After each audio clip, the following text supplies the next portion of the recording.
नमस्कार सर। नमस्कार सर जी। सर क्या नाम है आपका? मेरा नाम जागेश कुमार साहू है। जागेश कुमार जी, आप कहाँ से हैं? मैं ग्राम कोसागोंदी, जिला बालोद, छत्तीसगढ़ का निवासी हूँ। जागेश्वर जी, संत रामपाल जी महाराज से नाम दीक्षा आपने कब ली? संत रामपाल जी महाराज से, तत्वदर्शी संत रामपाल जी महाराज से नाम उपदेश मैंने 14/10/2014 को दिया भगत जी। संत रामपाल जी महाराज से नाम दीक्षा लेने से पहले आप क्या भक्ति साधनाएं करते थे? सर, संत रामपाल जी महाराज से नाम उपदेश लेने के पहले मैं हिंदू धर्म में होने के कारण जितने भी परंपरागत जो पूजाएँ साधनाएँ चलती है हिंदू धर्म में, वो सभी पूजाएँ साधनाएँ करता था। और साथ ही साथ मेरे जो मम्मी पापा हैं वो राधा स्वामी पंथ से उपदेश लिए थे, तो बचपन से ही मैं उसके सत्संगों में जाता था, उसके सत्संग सुनता था, ये सब किया करता था। तो फिर संत रामपाल जी महाराज की शरण में आप कैसे आए? इसको मैं विस्तार से बताना चाहूँगा सर। जैसे कि मैं राधा स्वामी पंथ के सत्संगों में आता जाता था अपने मम्मी पापा के माध्यम से, नाम उपदेश तो नहीं लिया था वहाँ से, लेकिन मेरे मन में परमात्मा पाने की चाह थी, एक कसक थी कि वो परमात्मा है कौन, उसको हम कैसे पा सकते हैं, वो रहता कहाँ है ना भाई। वहाँ पे जाते थे तो उनके सत्संगों में बताया जाता था कि परमात्मा निराकार है, वो वहाँ पे बूंद आत्मा ऐसे मिल जाती है कि जैसे एक बूंद समुंदर में मिल जाता है, निराकार बताया जाता है, कोई आकार नहीं बताया जाता। मेरे मन में ये प्रश्न था कि वो परमात्मा वास्तव में है कैसा, उसको वो उसकी पाने की विधि क्या है, ये मेरे मन में कसक रहती थी।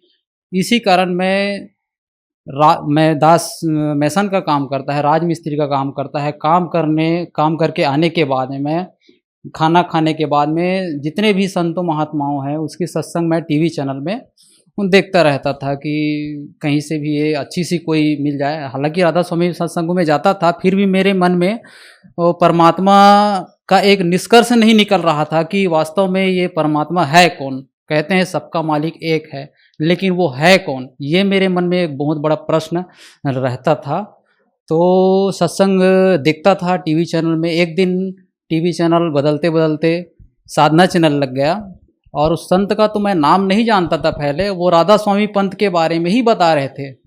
वो राधा स्वामी पंथ के सार वचन वार्तिक के वो जो उसमें उंगली रख कर बता रहे थे कि राधा स्वामी पंथ के संत ये बता रहे हैं, ऐसा ऐसा लिखा है। मैं उसको देखा, मैं एकदम खुश हो गया कि देखिए, मैं अपने मम्मी पापा को बताने लगा कि देखिए एक संत आए हैं माँ, जो बता रहे हैं कि राधा स्वामी पंथ के पुस्तक को दिखला रहे हैं, आओ देखो। मैं उसको बुलाने लगा, मैं इतना खुश हो गया कि एक राधा स्वामी पंथ के वो संत के पुस्तक को दिखला रहे हैं। मैं देखता रहा। उसके बाद में उसमें बोले कि राधा स्वामी पंथ में जितने भी साधना कर रहे हैं ये सब काल के नाम जाप कर रहे हैं, है ना, और इसकी भक्ति विधि सही नहीं है। इसके जो राधा स्वामी पंथ के जो प्रवर्तक है वो भूत बने। ये सुनकर मेरे दिमाग एक धक्का लगा कि यार ऐसे कैसे हो सकते हैं। और मैं संत रामपाल जी महाराज को मैं ये कहा कि यार इसको कौन संत बना दिया, है ना भाई, कि किसी भी संत कुछ भी बता रहा है उसको ऐसे कैसे बोल सकते हैं, ये अपने हिसाब से बताना चाहिए। सब संत महात्मा अपने अपने हिसाब से बताते हैं, ये कैसे बोल दिया। ऐसा करके मैं चैनल बंद कर दिया। फिर मेरे मन में वो जो संत रामपाल जी महाराज के जो सत्संग सुना था वो दिमाग में चलता रहा। मैं दिन भर काम करते करते सोचता रहा कि ये वास्तव में ऐसा क्यों बोल रहे हैं। मैं दूसरे दिन फिर चैनल ऑन किया, उसी समय फिर देखा, तो उस दिन पर संत रामपाल जी महाराज देवी भागवत को दिखला रहे थे। उसको देखा तो ठीक ठीक लगा, देखता रहा। एक दिन फिर उसी समय आया, फिर बता रहे थे राधा स्वामी पंथ के बारे में। मैं उस दिन ठान के बैठा था कि आज मैं देखूंगा कि ये संत आखिर ये क्यों कह रहे हैं। कहीं ना कहीं इसके पीछे कोई कुछ तो वजह होगी। अगर आखिर कोई संत किसी को ऐसा क्यों कहेंगे। तो देखता रहा। जब देखा सर कि शुरू से लेकर अंत तक के बताया, पूरा प्रमाण के साथ बताया, सभी संतों महात्माओं की वाणियों से मिलान करके बताया, तब मैं अपने कलेजों को पकड़ के बैठ गया भगत जी। और मेरे आंख से आंसू नहीं थमा। हे मालिक, आप यहाँ बैठे हैं, आप यहाँ बैठे हैं परमात्मा। मैं आपको कहाँ कहाँ नहीं खोज रहा था मालिक, आप तो यहाँ बैठे हैं परमात्मा। मैं अपने आप को रोक नहीं पाया। मैं कुर्सी पे बैठे बैठे संत रामपाल जी महाराज का सत्संग सुनते रहा। और उसमें मेरे को पूर्ण रूप से प्रमाण के साथ गुरुजी ने सत्संग में विस्तार से बताया और मैं अपने आप को रोक नहीं पाया और मैं 14/10/2014 को संत रामपाल जी महाराज की शरण में जाकर नाम उपदेश लिया सर। सर जैसे कि संत रामपाल जी महाराज से जो भी श्रद्धालु नाम दीक्षा लेते हैं तो उनको लाभ तो जरूर होते हैं, तो क्या आपको भी कुछ ऐसा लाभ हुई? हाँ सर, संत रामपाल जी महाराज से पहले हम नाम उपदेश नहीं लिए थे तो भक्ति कर रहे थे, उससे हमको लाभ और हानि का तो पता ही नहीं था। लाभ और हानि का पता जब चला जब हम संत रामपाल जी महाराज से नाम उपदेश लिए। संत रामपाल जी महाराज से नाम उपदेश लेने के बाद अनेकों लाभ हुए हैं भगत जी। उसमें से मैं आपको थोड़ा लाभ बताना चाहूँगा, क्योंकि ज़्यादा बताऊँगा तो आपके पास समय नहीं है, तो थोड़ा लाभ बताना चाहूँगा। जैसे कि ये दास मेसन का काम करता है। थोड़ी दिन हुए थे मेरे को संत रामपाल जी महाराज से प्रथम नाम उपदेश लेकर आए हुए। मैं रात को लगभग 7 साढ़े 7 बजे काम से वापस आ रहा था सर जी, और शाम का समय था, रात्रि थी, है ना। उधर से ट्रैक्टर आ रहा था, देर से मैं साइकिल से वापस घर आ रहा था। ट्रैक्टर में एक लाइट जल रही थी, उसकी जो हेडलाइट है, एक लाइट बंद थी, एक लाइट जल रही थी। और इधर से मैं जा रहा था, मैं समझा कि वो मोटरसाइकिल आ रहा होगा। मेरे दोस्त और मैं दो जने थे और मैं आराम से सतनाम का जाप संध्या आरती तो कर चुका था, सतनाम का जाप करते करते आ रहा था।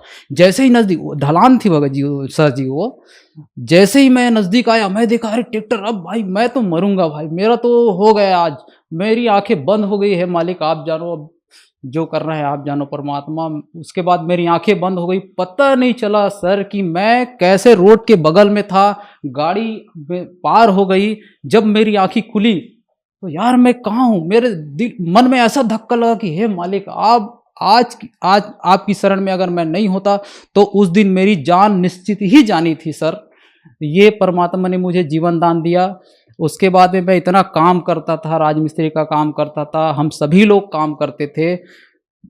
बहुत ज़्यादा काम करने के बाद भी हमारे पास में बचता नहीं था, हमेशा कर्ज में डूबे हुए थे।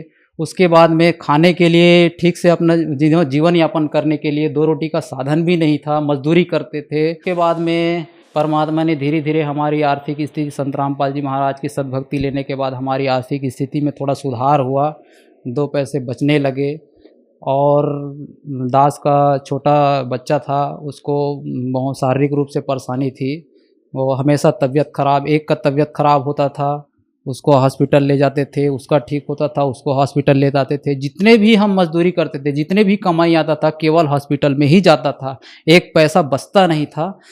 और उसके बाद में संत रामपाल जी महाराज से नाम उपदेश लेने के बाद में वो धीरे धीरे वो परेशानी थी वो दूर हो गई और ये हमको आर्थिक लाभ हुआ। और मेरी भगतमती जो है, मेरी भगतमती का मैं बताना चाहूँगा, उसको भी परमात्मा ने जीवन दान दिया है। और बर्तन मांजने के लिए अचानक बैठी तो अचानक पेट में उसका दर्द हुआ।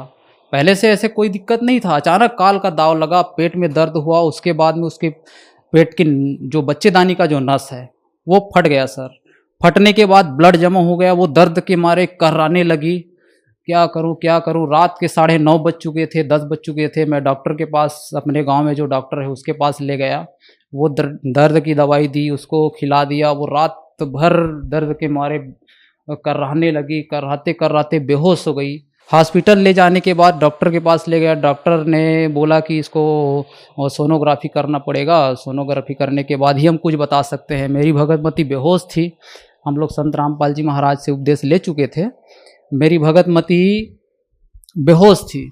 उसके बाद डॉक्टर बोले कि इसके जो पेट की जो नस है, बच्चेदानी का जो नस है वो फट चुका है और उसमें से ब्लड निकल के आप इसके पेट में जमा हो रहा है। अगर इसको ऑपरेशन अभी नहीं तो इसकी जान जा सकती है। उसकी जान को बचाने के लिए हमको उसका ऑपरेशन तत्काल करना पड़ेगा। तो मैं बोला ठीक है सर, अब ऑपरेशन करना पड़ेगा तो आप ऑपरेशन कीजिए। अब मैं क्या करूं, मेरा दिमाग काम नहीं कर रहा था। अचानक ऐसा हुआ तो मन ही मन परमात्मा की याद आई, परमात्मा तत्वदर्शी संत रामपाल जी महाराज की याद आई। तो मैं तत्वदर्शी संत रामपाल जी महाराज के जो कॉन्टैक्ट नंबर दिए होते हैं उसमें फ़ोन किया और प्रार्थना लाया कि हे मालिक ऐसा ऐसा बात है, मेरी भगतमती का जो है ये ऑपरेशन बोल रहे हैं, क्या करूं मालिक। तो परमात्मा मालिक का आदेश आया कि ठीक है बेटा, परमात्मा दया करेंगे। तो उसके बाद में मैं आया, डॉक्टर मुझे बुलाए, जहाँ पे ऑपरेशन थिएटर था वहाँ अंदर लेकर गए, वहाँ ऑपरेशन चल रहा था। उसी समय बोले डॉक्टर दिखाए, उस जितने भी सिचुएशन थी उसको दिखलाए, इतना ब्लड निकल चुका है, इतना ब्लड निकल रहा है, साफ नहीं हो रहा है और हम आपको कुछ नहीं बता सकते। और अगर ये मैं आपको बता रहा हूँ कि 72 घंटे के अंदर अंदर अगर इसको होश आ गया तब आप मानिए कि ये जीवित रहेगी, नहीं तो हम कुछ नहीं कह सकते, आप इंतज़ार कीजिए, ऐसा करके बोले और एक कागज़ पे साइन किए। ये धमतरी के नर्सिंग होम की बात है, मैं आपको बता रहा हूँ। और उसके बाद में मैं बोला डॉक्टर को, ठीक है डॉक्टर साहब, आप अपना काम कीजिए, बाकी मालिक जो है देख रहे हैं और जो भी करेंगे आप अपना काम कीजिए। उसके बाद में मैं वहाँ से निकल गया सर। उसके बाद में डॉक्टर अब आईसीयू में रखे थे, हमको मिलने नहीं दिया जा रहा था, हम बाहर में बैठे थे। तो 72 घंटे तक इंतज़ार करने के लिए अब मेरे को तो ये नहीं था कि वो बचेगी, ऐसा नहीं था। उस दिन तो उसकी मृत्यु होनी थी। संत रामपाल जी महाराज के बाद प्रार्थना लगाए, संत रामपाल जी महाराज का आदेश आया कि ठीक है बेटा, परमात्मा दया करेंगे, और इंतज़ार किए। उसके बाद जो डॉक्टर हमको 72 घंटे का समय दिया था, मालिक की, संत रामपाल जी महाराज की दया से वो केवल 8 घंटे में ही उसको होश आ गया और आज वो पूर्ण रूप से स्वस्थ है, जीवित है। इस तरह से परमात्मा मालिक तत्वदर्शी संत रामपाल जी महाराज की दया से उसको भी जीवन दान मिला, मुझे भी जीवन दान मिला। दास के पास 2 रोटी का साधन नहीं था, मालिक ने वो भी दया किया। तो इस तरह से हमको सारे लाभ मिले। एक आध्यात्मिक लाभ भी हुआ है, मैं उसको भी आपको थोड़ा सा बताना चाहूँगा। मैं एक दिन सतलोक लेकर गए संत रामपाल जी महाराज मुझे। संत रामपाल जी महाराज मेरे आगे आगे चल रहे थे, मैं पीछे में चल रहा था। सतलोक के सामने मैं गया, मैं अकेला था वहाँ पे, संत रामपाल जी महाराज वहाँ पे नहीं थे। मैं इधर उधर देख रहा था कि मैं ये कहाँ आ गया। बहुत बड़ा गेट था और मैं इधर उधर देख रहा था, गेट अचानक खुला। गेट खुला तो उसमें थे एक दूधिया प्रकाश, उस प्रकाश का तो मैं वर्णन नहीं कर सकता। मैं देखा, मेरे को लगा कि मैं ये कहाँ आ गया। उसके बाद में उधर से हंस आत्माएँ आई, बहुत बड़े बड़े उसके शरीर थे, लंबे लंबे हाथ थे, सफ़ेद वस्त्र धारण किए थे। बहुत दूर से देखा, मैं गेट के सामने खड़ा था, वो लोग खुशी मनाते आ रहे थे। आए और मुझे सीने से लगा लिए, सीने से लगाए और सीधे ले गए। उसके बाद मैं परमात्मा के इधर उधर और ज़्यादा कुछ तो नहीं देखा, सीधा परमात्मा जहाँ पे उसके सिंहासन है वहाँ पे गया और दंडवत प्रणाम किया। बगल में तत्वदर्शी संत रामपाल जी महाराज थे, सिंहासन में पूर्ण परमात्मा कबीर साहिब जी विराजमान थे। और उसके बाद में दंडवत प्रणाम किया। उसके बाद सिर ऊपर करके देखा तो तत्वदर्शी संत रामपाल जी महाराज सिंहासन पर विराजमान थे। मैं वहाँ से उठा, चंवर किया, चंवर करने के बाद में फिर दंडवत प्रणाम किया और संत रामपाल जी महाराज का, मालिक का इतना ज़ोर से जय घोष किया। मैं अपने जीवन में उतना ज़ोर से जय घोष नहीं किया था। मैं नींद से मेरी आवाज़ बाहर निकल गई। भगतमती मेरी बगल में सोई थी, वो बोले कि क्या कर रहे हो भगत जी। मैं उसको बता नहीं पाया, मेरा शरीर जो है एकदम सुन्न हो गया था, मैं बता नहीं पाया उसको। सवेरे उसको बताया कि मैं ऐसा ऐसा बात है, मैं सतलोक गया था, मालिक के दर्शन हुए, मैं अब यही है, आध्यात्मिक लाभ भी हुआ है। सर, संत रामपाल जी महाराज से नाम दीक्षा कैसे ली जा सकती है? संत रामपाल जी महाराज से नाम उपदेश लेना बहुत ही आसान है सर। संत रामपाल जी महाराज ने इतनी दया की है कि जगह जगह नामदान सेंटर खोल दिए हैं, सभी ज़िलों में नामदान सेंटर खोल दिए हैं।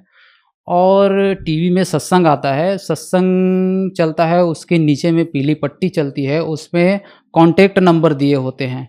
उस कॉन्टेक्ट नंबर में आप कॉन्टेक्ट करके आप अपने नज़दीकी नामदान सेंटर का पता कर सकते हैं और संत रामपाल जी महाराज से नाम उपदेश लेकर अपने भक्ति कर सकते हैं।